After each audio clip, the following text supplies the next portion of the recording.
Hello, I'm in a 2015 Nissan Sentra, and today I'm going to show you how to check your oil level.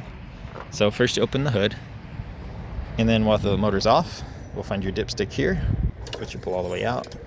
And then you'd wipe the end clean with a good rag or paper towel, and then you stick back in that same hole. A little easier with two hands.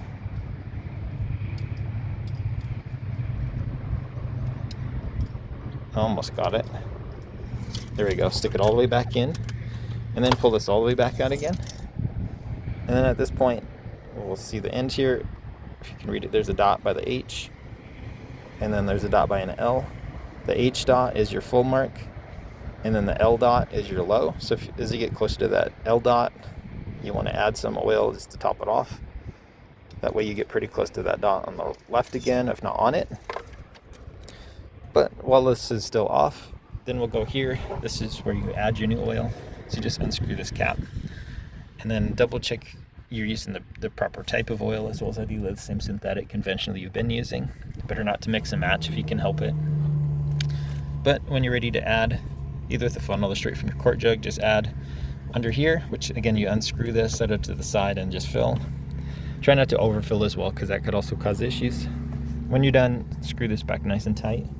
And then I'd start the motor for like 5 seconds or so to circulate the new oil, turn the vehicle off, and then repeat the process we did in the beginning with this dipstick to pull it out to check if we're at the new with the full mark or not.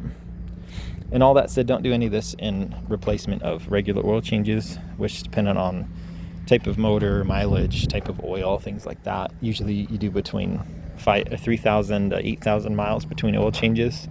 And you do those to put the vehicle on a slight lift so you can get to the oil pan.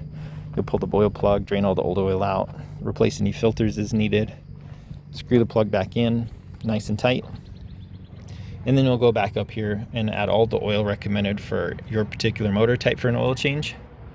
Screw this back in nice and tight, and then again start the motor for like 5 seconds or so to circulate the new oil, turn it off, and repeat this process from the beginning with this dipstick to see if we're at that full mark.